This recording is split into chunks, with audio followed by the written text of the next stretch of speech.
श्रीदशमहाविद्यास्तोत्रम्। नमस्ते चण्डिके चण्डी चण्डमुण्डविनाशिनी। नमस्ते कालिके काल महाभयविनाशिनी। शिवे रक्ष जगद्धात्री प्रसीद हरिवल्लभे। प्रणमामि जगद्धात्रीं जगत्पालनकारिणीं जगच्छोभकरीं विद्यां जगत्सृष्टिविधायिनीं। करालां विकटां घोरां मुण्डमालाविभूषितां हरार्चितां हराराध्यां नमामि हरवल्लभां। गौरीं गुरुप्रियां गौरवरडालङ्कारभूषितां हरिप्रियां महामायां नमामि ब्रह्मपूजितां। सिद्धां सिद्धेश्वरीं सिद्ध विद्याधरगणैर्युतां मन्त्रसिद्धिप्रदां योनि सिद्धिदां लिङ्गशोभितां। प्रणमामि महामायां दुर्गा दुर्गतिनाशिनीम् उग्रामुग्रमयीमुग्र तारामुग्रगणैर्युतां नीलां नीलघनश्यामां नमामि नीलसुन्दरीं। श्यामाङ्गीं श्यामघटिकां श्यामवर्णविभूषितां प्रणमामि जगद्धात्रीं गौरीं सर्वार्थसाधिनीं। विश्वेश्वरीं महाघोरां विकटां घोरनादिनीं। आद्यामाद्यगुरोराद्या माद्यानाथप्रपूजितां श्रीदुर्गां धनदामन्न पूर्णां पद्मां सुरेश्वरीं। प्रणमामि जगद्धात्रीं चन्द्रशेखरवल्लभां त्रिपुरां सुन्दरीं बालामबलागणभूषितां शिवदूतीं शिवाराध्यां शिवधेयां सनातनीं। सुन्दरीं तारिणीं सर्व शिवागणविभूषितां नारायणीं विष्णुपूज्यां ब्रह्मविष्णुहरप्रियां सर्वसिद्धिप्रदां नित्यामनित्यगणवर्जितां। सगुणां निर्गुणां ध्येयामर्चितां सर्वसिद्धिदां। विद्यां सिद्धिप्रदां विद्यां महाविद्यामहेश्वरीं। महेशभक्तां माहेशीं महाकालप्रपूजितां। प्रणमामि जगद्धात्रीं शुम्भासुरविमर्दिनीं। रक्तप्रियां रक्तवर्णां रक्तबीजविमर्दिनीं। भैरवीं भुवनादेवीं लोलजिह्वां सुरेश्वरीं। चतुर्भुजां दशभुजामष्टादशभुजां शुभां त्रिपुरेशीं विश्वनाथ प्रियां विश्वेश्वरीं शिवां।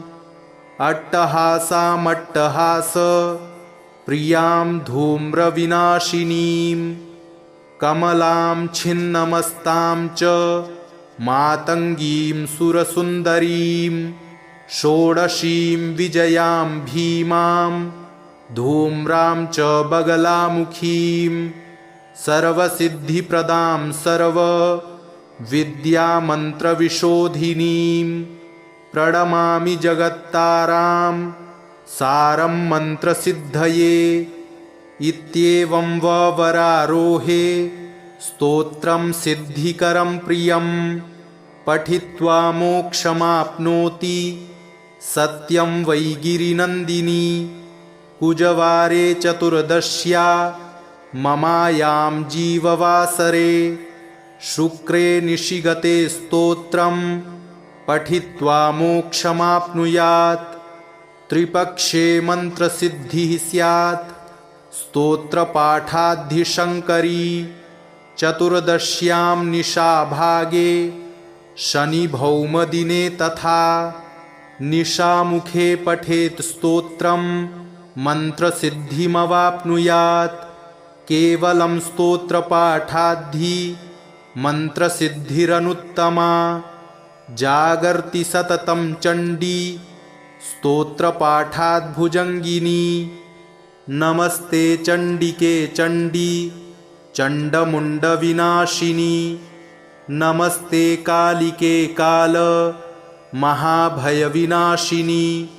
शिवे रक्ष जगद्धात्री प्रसीद हरिवल्लभे। प्रणमामि जगद्धात्रीं जगत्पालनकारिणीं जगच्छोभकरीं विद्यां जगत्सृष्टिविधायिनीं। करालां विकटां घोरां मुण्डमालाविभूषितां हरार्चितां हराराध्यां नमामि हरवल्लभां। गौरीं गुरुप्रियां गौर वरडालङ्कारभूषितां हरिप्रियां महामायां नमामि ब्रह्मपूजितां। सिद्धां सिद्धेश्वरीं सिद्ध विद्याधरगणैर्युतां मन्त्रसिद्धिप्रदां योनि सिद्धिदां लिङ्गशोभितां। प्रणमामि महामायां दुर्गा दुर्गतिनाशिनीं। उग्रामुग्रमयीमुग्र तारामुग्रगणैर्युतां नीलां नीलघनश्यामां नमामि नीलसुन्दरीं। श्यामाङ्गीं श्यामघटिकां श्यामवर्णविभूषितां। प्रणमामि जगद्धात्रीं गौरीं सर्वार्थसाधिनीं। विश्वेश्वरीं महाघोरां विकटां घोरनादिनीं। आद्यामाद्यगुरोराद्या माद्यानाथ प्रपूजितां। श्रीदुर्गां धनदामन्न पूर्णां पद्मां सुरेश्वरीं। प्रणमामि जगद्धात्रीं चन्द्रशेखरवल्लभां। त्रिपुरां सुन्दरीं बालामबलागणभूषितां। शिवदूतीं शिवाराध्यां शिवधेयां सनातनीं। सुन्दरीं तारिणीं सर्व शिवागणविभूषितां। नारायणीं विष्णुपूज्यां ब्रह्मविष्णुहरप्रियां। सर्वसिद्धिप्रदां नित्यामनित्यगणवर्जितां। सगुणां निर्गुणां ध्येया मर्चितां सर्वसिद्धिदां। विद्यां सिद्धिप्रदां विद्यां महाविद्यामहेश्वरीं। महेशभक्तां माहेशीं महाकालप्रपूजितां। प्रणमामि जगद्धात्रीं शुम्भासुरविमर्दिनीं। रक्तप्रियां रक्तवर्णां रक्तबीजविमर्दिनीं। भैरवीं भुवनादेवीं लोलजिह्वां सुरेश्वरीं। चतुर्भुजां दशभुजामष्टादशभुजां शुभां। त्रिपुरेशीं विश्वनाथ प्रियां विश्वेश्वरीं शिवाम्। अट्टहासामट्टहास प्रियां धूम्रविनाशिनीं। कमलां छिन्नमस्तां च मातङ्गीं सुरसुन्दरीं। षोडशीं विजयां भीमां धूम्रां च बगलामुखीं। सर्वसिद्धिप्रदां सर्वविद्यामन्त्रविशोधिनीं। प्रणमामि जगत्तारां सारं मन्त्रसिद्धये। इत्येवं वरारोहे स्तोत्रं सिद्धिकरं प्रियं। पठित्वा मोक्षमाप्नोति सत्यं वै गिरिनन्दिनी कुजवारे चतुर्दश्या ममायां जीववासरे शुक्रे निशिगते स्तोत्रं पठित्वा मोक्षमाप्नुयात् त्रिपक्षे मन्त्रसिद्धिः स्यात् स्तोत्रपाठाद्धिशङ्करी चतुर्दश्यां निशाभागे शनिभौमदिने तथा निशामुखे पठेत् स्तोत्रं मन्त्रसिद्धिमवाप्नुयात् केवलं स्तोत्रपाठाद्धि मन्त्रसिद्धिरनुत्तमा जागर्ति सततं चण्डी स्तोत्रपाठाद्भुजङ्गिनी नमस्ते चण्डिके चण्डी चण्डमुण्डविनाशिनी नमस्ते कालिके काल महाभयविनाशिनी शिवे रक्ष जगद्धात्री प्रसीद हरिवल्लभे प्रणमामि जगद्धात्रीं जगत्पालनकारिणीं जगच्छोभकरीं विद्यां जगत्सृष्टिविधायिनीं करालां विकटां घोरां मुण्डमालाविभूषितां हरार्चितां हराराध्यां नमामि हरवल्लभां गौरीं गुरुप्रियां गौर वरडालङ्कारभूषितां हरिप्रियां महामायां नमामि ब्रह्मपूजितां सिद्धां सिद्धेश्वरीं सिद्ध विद्याधरगणैर्युतां मन्त्रसिद्धिप्रदां योनि सिद्धिदां लिङ्गशोभितां प्रणमामि महामायां दुर्गा दुर्गतिनाशिनीं उग्रामुग्रमयीमुग्र तारामुग्रगणैर्युतां नीलां नीलघनश्यामां नमामि नीलसुन्दरीं श्यामाङ्गीं श्यामघटिकां श्यामवर्णविभूषितां प्रणमामि जगद्धात्रीं गौरीं सर्वार्थसाधिनीं विश्वेश्वरीं महाघोरां विकटां घोरनादिनीं आद्यामाद्यगुरोराद्या माद्यानाथप्रपूजितां श्रीदुर्गां धनदामन्न पूर्णां पद्मां सुरेश्वरीं प्रणमामि जगद्धात्रीं चन्द्रशेखरवल्लभां त्रिपुरां सुन्दरीं बालामबलागणभूषितां शिवदूतीं शिवाराध्यां शिवधेयां सनातनीं सुन्दरीं तारिणीं सर्व शिवागणविभूषितां नारायणीं विष्णुपूज्यां ब्रह्मविष्णुहरप्रियां सर्वसिद्धिप्रदां नित्या मनित्यगणवर्जितां सगुणां निर्गुणां ध्येया मर्चितां सर्वसिद्धिदां विद्यां सिद्धिप्रदां विद्यां महाविद्यामहेश्वरीं महेशभक्तां माहेशीं महाकालप्रपूजितां प्रणमामि जगद्धात्रीं शुम्भासुरविमर्दिनीं रक्तप्रियां रक्तवर्णां रक्तबीजविमर्दिनीं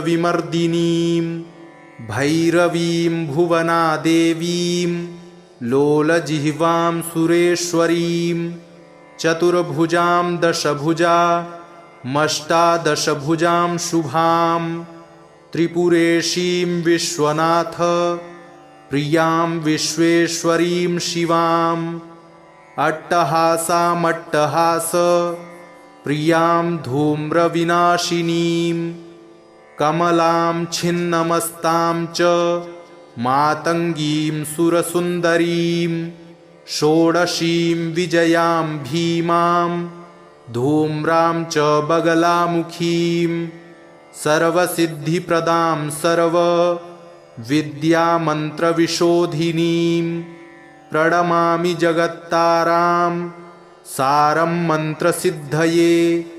इत्येवं वरारोहे स्तोत्रं सिद्धिकरं प्रियं पठित्वा मोक्षमाप्नोति सत्यं वै गिरिनन्दिनी। कुजवारे चतुर्दश्या ममायां जीववासरे शुक्रे निशिगते स्तोत्रं पठित्वा मोक्षमाप्नुयात्। त्रिपक्षे मन्त्रसिद्धिः स्यात् स्तोत्रपाठाद्धिशङ्करी। चतुर्दश्यां निशाभागे शनिभौमदिने तथा निशामुखे पठेत् स्तोत्रं मन्त्रसिद्धिमवाप्नुयात्। केवलं स्तोत्रपाठाद्धि मन्त्रसिद्धिरनुत्तमा। जागर्ति सततं चण्डी स्तोत्रपाठाद्भुजङ्गिनी। नमस्ते चण्डिके चण्डी चण्डमुण्डविनाशिनी। नमस्ते कालिके काल महाभयविनाशिनी। शिवे रक्ष जगद्धात्री प्रसीद हरिवल्लभे। प्रणमामि जगद्धात्रीं जगत्पालनकारिणीं जगच्छोभकरीं विद्यां जगत्सृष्टिविधायिनीं। करालां विकटां घोरां मुण्डमालाविभूषितां हरार्चितां हराराध्यां नमामि हरवल्लभां। गौरीं गुरुप्रियां गौरवरडालङ्कारभूषितां हरिप्रियां महामायां नमामि ब्रह्मपूजितां। सिद्धां सिद्धेश्वरीं सिद्ध विद्याधरगणैर्युतां मन्त्रसिद्धिप्रदां योनि सिद्धिदां लिङ्गशोभितां। प्रणमामि महामायां दुर्गा दुर्गतिनाशिनीं। उग्रामुग्रमयीमुग्र तारामुग्रगणैर्युतां नीलां नीलघनश्यामां नमामि नीलसुन्दरीं। श्यामाङ्गीं श्यामघटिकां श्यामवर्णविभूषितां प्रणमामि जगद्धात्रीं गौरीं सर्वार्थसाधिनीं। विश्वेश्वरीं महाघोरां विकटां घोरनादिनीं। आद्यामाद्यगुरोराद्या माद्यानाथ प्रपूजितां। श्रीदुर्गां धनदामन्न पूर्णां पद्मां सुरेश्वरीं। प्रणमामि जगद्धात्रीं चन्द्रशेखरवल्लभां। त्रिपुरां सुन्दरीं बालामबलागणभूषितां। शिवदूतीं शिवाराध्यां शिवधेयां सनातनीं। सुन्दरीं तारिणीं सर्व शिवागणविभूषितां। नारायणीं विष्णुपूज्यां ब्रह्मविष्णुहरप्रियां। सर्वसिद्धिप्रदां नित्यामनित्यगणवर्जितां। सगुणां निर्गुणां ध्येया मर्चितां सर्वसिद्धिदां। विद्यां सिद्धिप्रदां विद्यां महाविद्यामहेश्वरीं। महेशभक्तां माहेशीं महाकालप्रपूजितां। प्रणमामि जगद्धात्रीं शुम्भासुरविमर्दिनीं। रक्तप्रियां रक्तवर्णां रक्तबीजविमर्दिनीं। भैरवीं भुवनादेवीं लोलजिह्वां सुरेश्वरीं। चतुर्भुजां दशभुजामष्टादशभुजां शुभां। त्रिपुरेशीं विश्वनाथ प्रियां विश्वेश्वरीं शिवां। अट्टहासामट्टहास प्रियां धूम्रविनाशिनीं कमलां छिन्नमस्तां च मातङ्गीं सुरसुन्दरीं षोडशीं विजयां भीमां धूम्रां च बगलामुखीं सर्वसिद्धिप्रदां सर्वविद्यामन्त्रविशोधिनीं प्रणमामि जगत्तारां सारं मन्त्रसिद्धये। इत्येवं वरारोहे स्तोत्रं सिद्धिकरं प्रियं पठित्वा मोक्षमाप्नोति सत्यं वै गिरिनन्दिनी। कुजवारे चतुर्दश्या ममायां जीववासरे शुक्रे निशिगते स्तोत्रं पठित्वा मोक्षमाप्नुयात्। त्रिपक्षे मन्त्रसिद्धिः स्यात् स्तोत्रपाठाद्धिशङ्करी। चतुर्दश्यां निशाभागे शनिभौमदिने तथा निशामुखे पठेत् स्तोत्रं मन्त्रसिद्धिमवाप्नुयात्। केवलं स्तोत्रपाठाद्धि मन्त्रसिद्धिरनुत्तमा। जागर्ति सततं चण्डी स्तोत्रपाठाद्भुजङ्गिनी। नमस्ते चण्डिके चण्डी चण्डमुण्डविनाशिनी। नमस्ते कालिके काल महाभयविनाशिनी। शिवे रक्ष जगद्धात्री प्रसीद हरिवल्लभे। प्रणमामि जगद्धात्रीं जगत्पालनकारिणीं जगच्छोभकरीं विद्यां जगत्सृष्टिविधायिनीं करालां विकटां घोरां मुण्डमालाविभूषितां हरार्चितां हराराध्यां नमामि हरवल्लभां। गौरीं गुरुप्रियां गौरवरडालङ्कारभूषितां हरिप्रियां महामायां नमामि ब्रह्मपूजितां। सिद्धां सिद्धेश्वरीं सिद्ध विद्याधरगणैर्युतां मन्त्रसिद्धिप्रदां योनि सिद्धिदां लिङ्गशोभितां।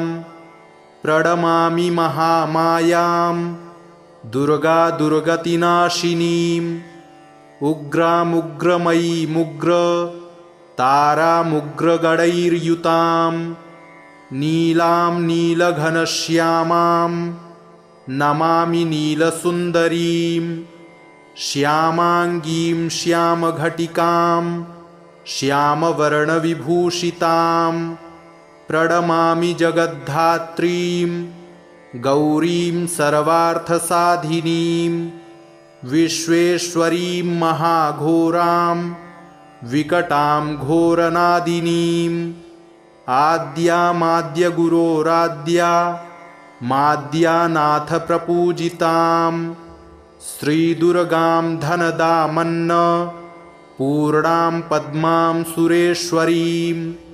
प्रणमामि जगद्धात्रीं चन्द्रशेखरवल्लभां त्रिपुरां सुन्दरीं बालामबलागणभूषितां शिवदूतीं शिवाराध्यां शिवधेयां सनातनीं सुन्दरीं तारिणीं सर्व शिवागणविभूषितां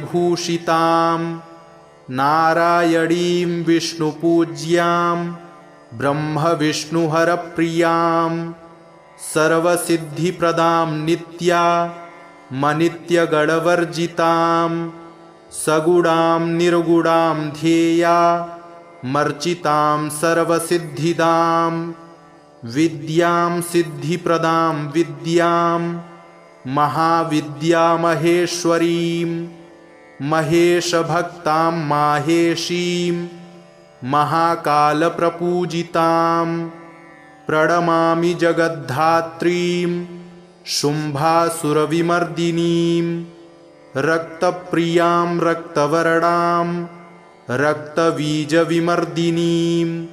भैरवीं भुवनादेवीं लोलजिह्वां सुरेश्वरीं चतुर्भुजां दशभुजामष्टादशभुजां शुभां त्रिपुरेशीं विश्वनाथ प्रियां विश्वेश्वरीं शिवां अट्टहासामट्टहास प्रियां धूम्रविनाशिनीं कमलां छिन्नमस्तां च मातङ्गीं सुरसुन्दरीं षोडशीं विजयां भीमां धूम्रां च बगलामुखीं सर्वसिद्धिप्रदां सर्वविद्यामन्त्रविशोधिनीं प्रणमामि जगत्तारां सारं मन्त्रसिद्धये।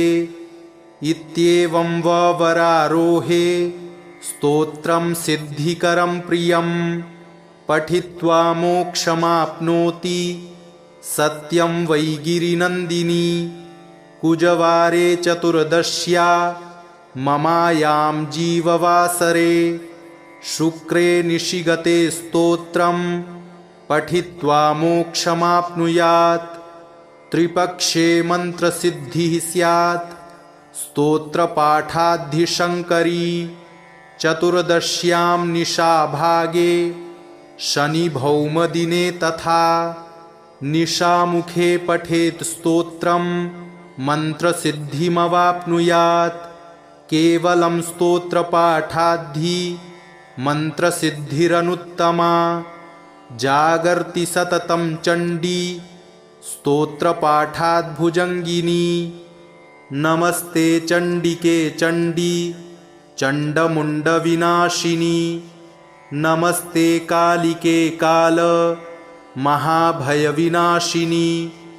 शिवे रक्ष जगद्धात्री प्रसीद हरिवल्लभे। प्रणमामि जगद्धात्रीं जगत्पालनकारिणीं जगच्छोभकरीं विद्यां जगत्सृष्टिविधायिनीं करालां विकटां घोरां मुण्डमालाविभूषितां हरार्चितां हराराध्यां नमामि हरवल्लभां।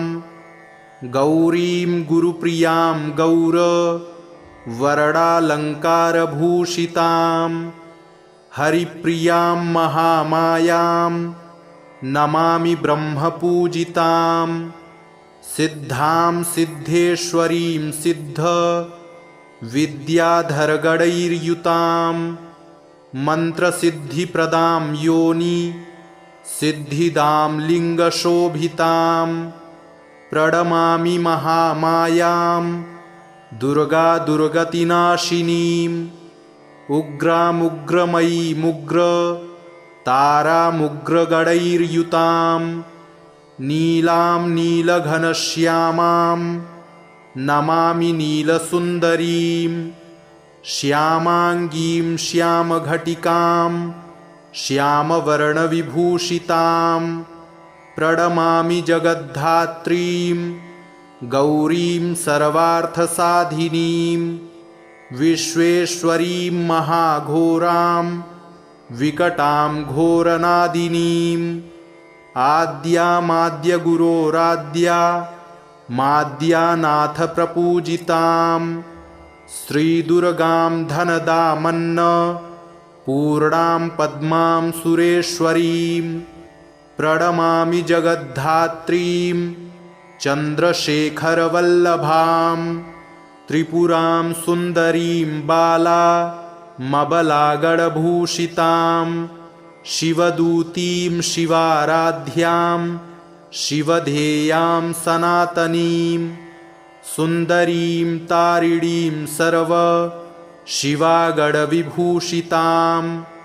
नारायणीं विष्णुपूज्यां ब्रह्मविष्णुहरप्रियां सर्वसिद्धिप्रदां नित्यामनित्यगणवर्जितां सगुणां निर्गुणां ध्येया मर्चितां सर्वसिद्धिदां विद्यां सिद्धिप्रदां विद्यां महाविद्यामहेश्वरीं महेशभक्तां माहेशीं महाकालप्रपूजितां प्रणमामि जगद्धात्रीं शुम्भासुरविमर्दिनीं रक्तप्रियां रक्तवर्णां रक्तबीजविमर्दिनीं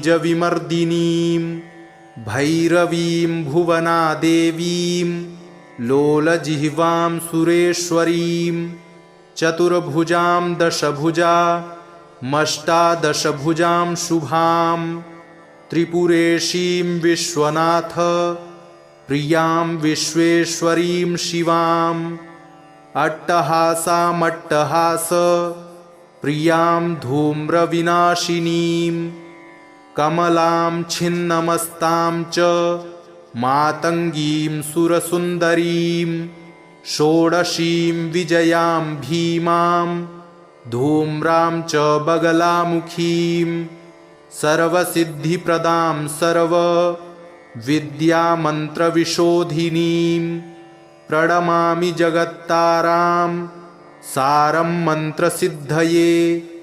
इत्येवं वरारोहे स्तोत्रं सिद्धिकरं प्रियं पठित्वा मोक्षमाप्नोति सत्यं वै गिरिनन्दिनी।